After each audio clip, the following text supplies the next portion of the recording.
So I want to make the argument that October 7th, 2023 was decades in the making.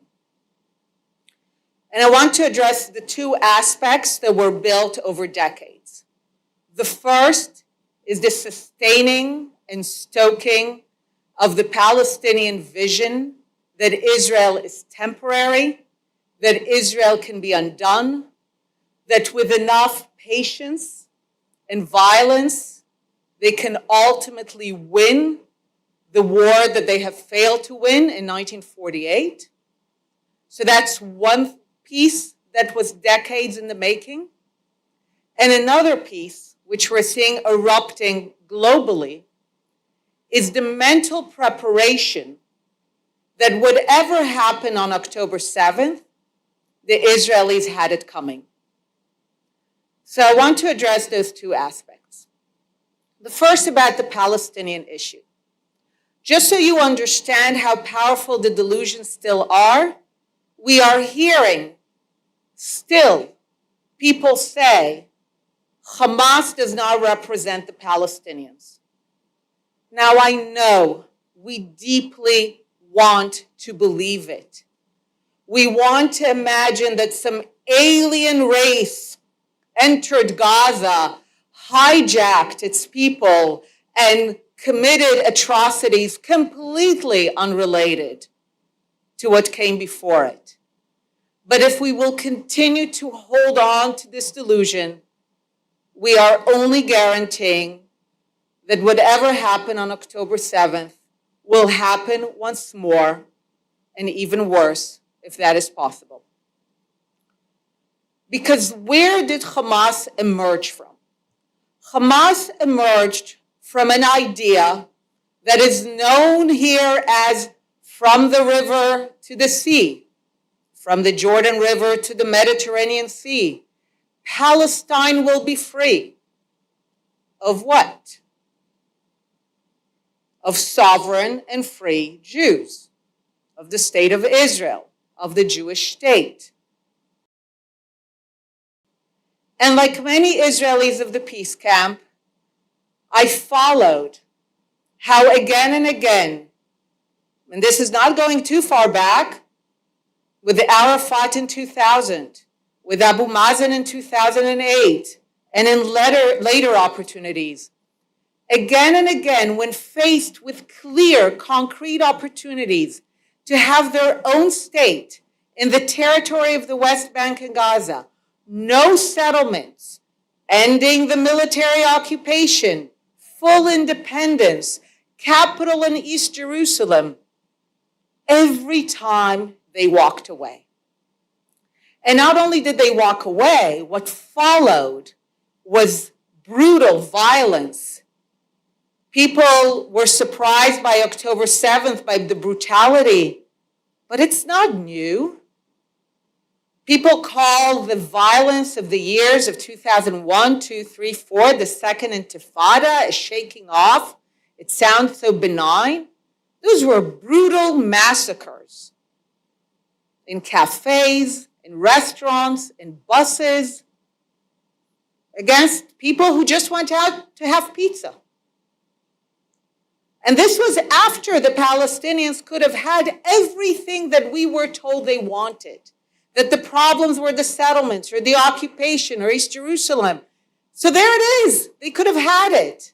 And they walk away and they follow it with brutal massacres and violence. And remember how people think that it's really important that we dialogue? So I participated in some of those dialogues. And to their credit, they were very clear.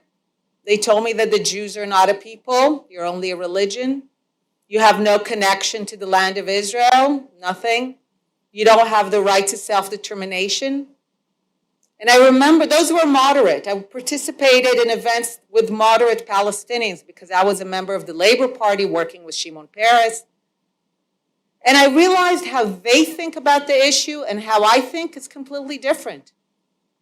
I thought it's about land, occupation, freedom. They made it very clear to me that the problem is my very existence.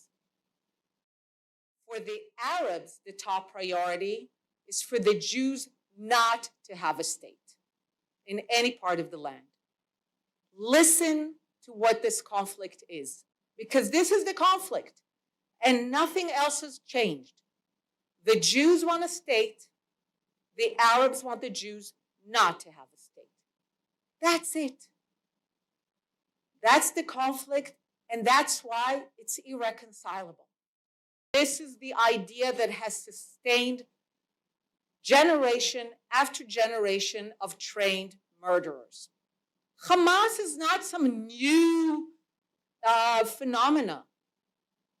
When you have an entire people who are mobilized for the idea that there should not be a Jewish state, which means that they tried to do it in the 20s, in the 30s, in the 40s, and they failed in 1948 because despite their considerable efforts, the state of Israel emerged as independent. They didn't accept this outcome.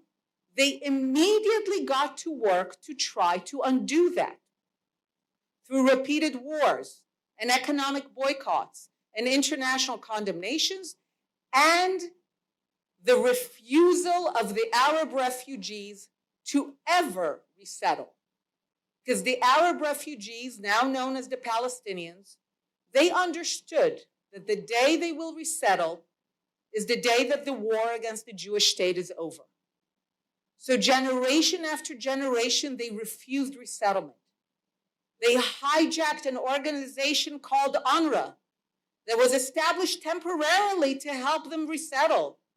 But they hijacked it in a long train of hijacking things. They hijacked UNRWA to make it essentially a Palestinian organization. And they were very smart about it. Initially, UNRWA was going to be called REWA, R-E-W-A.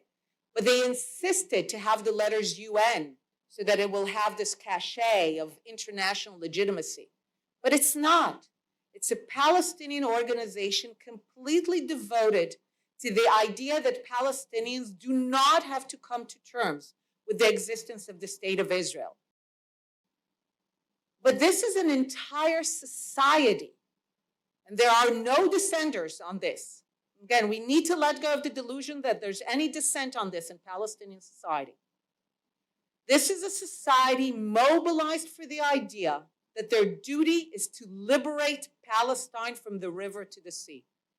So when money flows into Gaza, when cement flows into Gaza, they don't think, oh, let's make Gaza a beautiful, prosperous example of what it's like when Palestinians control territory.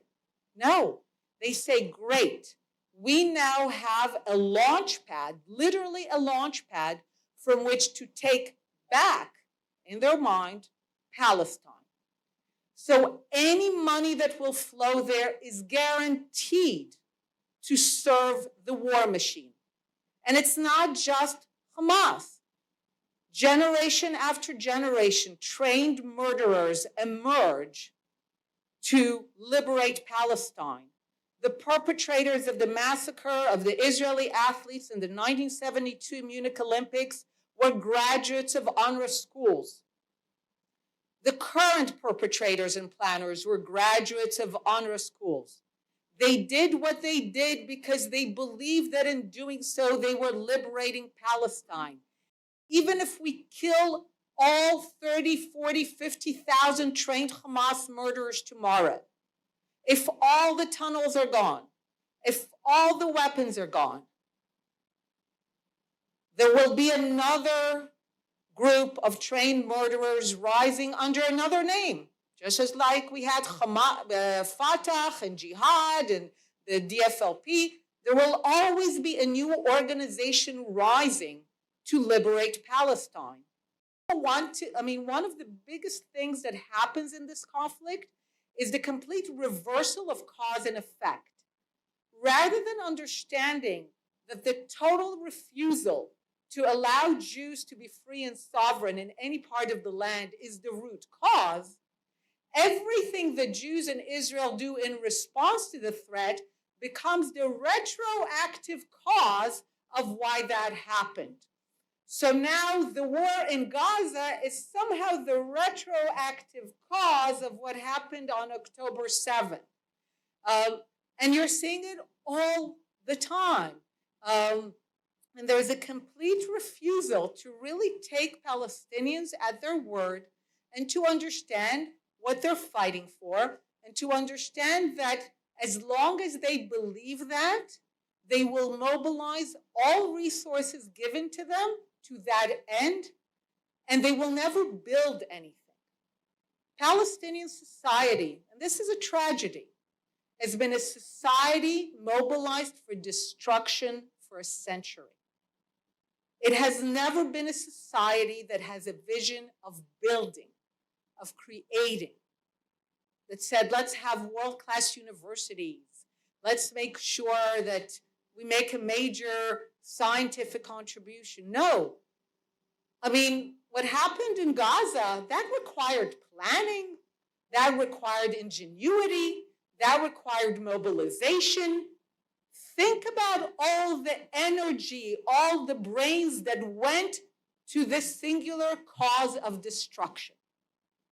What if all that was channeled to build something? But it will only be channeled to build something once they no longer hold the destruction of the Jewish state as their most noble commitment. Once that happens, all the energies of the Palestinian people will be unleashed for construction.